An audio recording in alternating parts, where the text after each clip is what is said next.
Why did Vincent Van Gogh consider his life a failure? And isn't it a little judgy to say he did?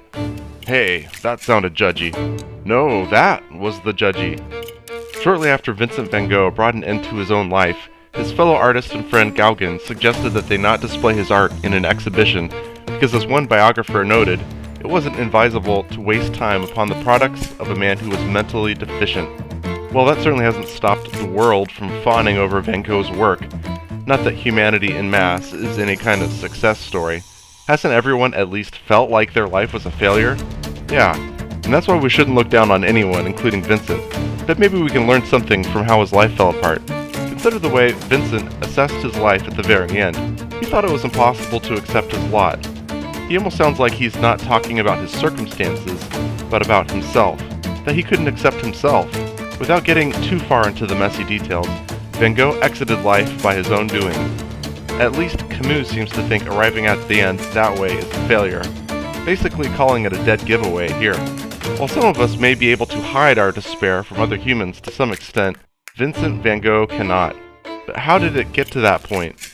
Why did he consider his life a failure? Let's look at some of these theories to try and answer this question.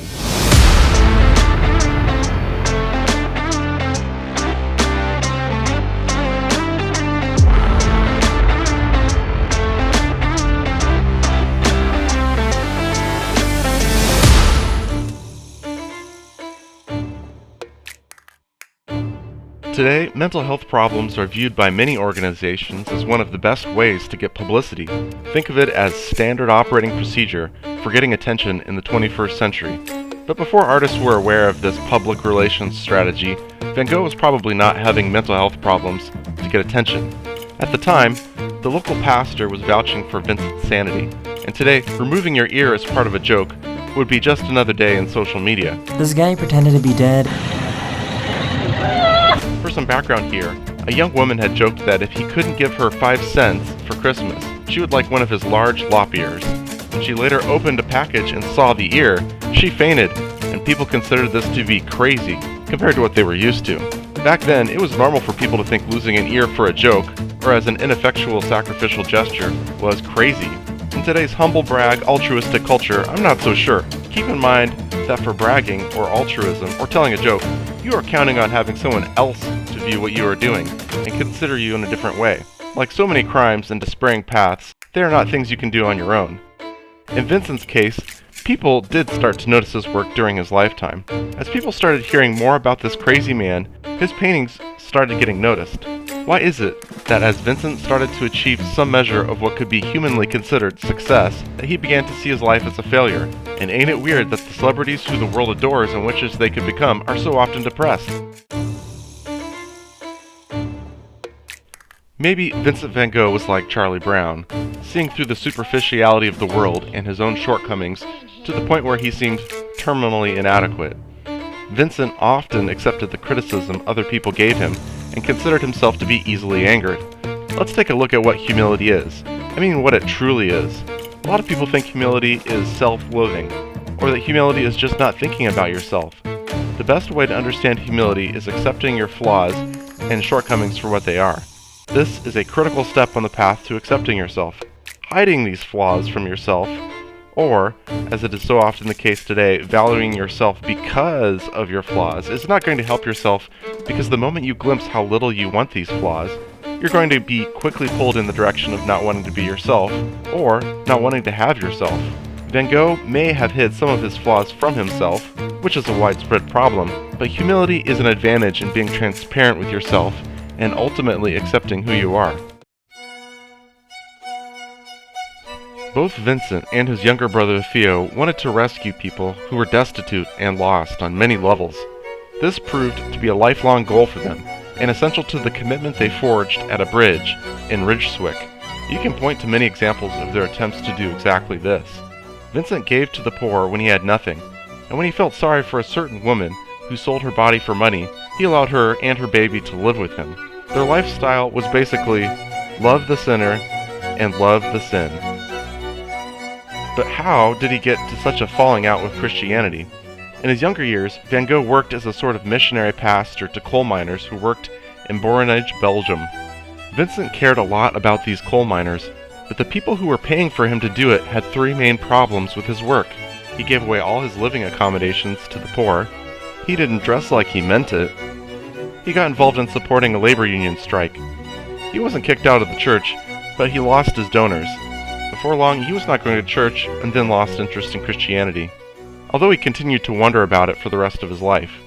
And while his brother Theo and him did try to help the women selling their bodies, many think he was also enabling their lifestyle, which Christianity expressly forbids. Later, Van Gogh seemed to be more aligned with aesthetics than he was with religion, so it seems hard to say religion is what led him to considering his life a failure if this came so long after he left religion. If anything was a religion for Van Gogh, it was probably aesthetics. Vincent Van Gogh wasn't always into art. He didn't draw doodles in his books as a kid. He started out very young, selling pictures for his uncle. Eventually, he moved from drawing into painting.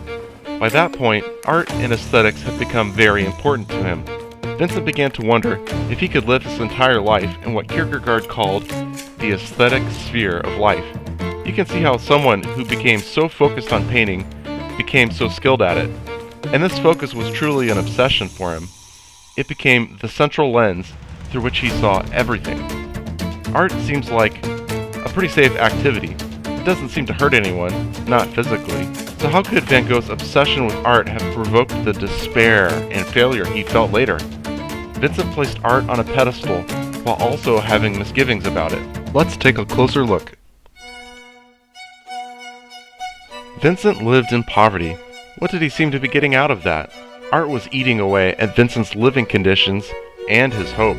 He seemed to think he could derive meaning from his role as an artist. Could it be that with all the hardship he faced, that he felt society owed artists a high level of respect for their work? This was right before Van Gogh showed up at Dr. Gadget's house with a revolver. While it's possible that the pictures sitting unframed on Dr. Gadget's floor were the needle that broke the camel's back, I find it more likely that Van Gogh's obsession with art and what he suffered to practice art blinded him to the importance of things like self-control, human beings, having an ear. Kierkegaard reflects on the deception of aesthetics, its fleetingness. Using any rule to justify your existence is a facade, and trying to build an identity on appearances amounts to not even beginning to live your life. A lot of people are tempted to think that if they just quit their jobs and became a famous artist, that their life would suddenly have meaning. But that's not the way Vincent's story went. While he placed art in the center of his universe, he was often in conflict with the importance he gave it. He told his brother's wife that creating children was more important than creating pictures. He didn't see a purpose in any given piece of art. He saw greatness as a kind of primitivity that art could only hope to represent or point toward. Being in conflict with yourself is a risk to your personal identity, and, as in Van Gogh's case, it can cost you your life. Melancholy is a symptom of being separated from yourself, and if you just focus on the visible world and your immediate feelings about it, you're going to feel separated from who you are. You might even feel like you will never be able to be anyone.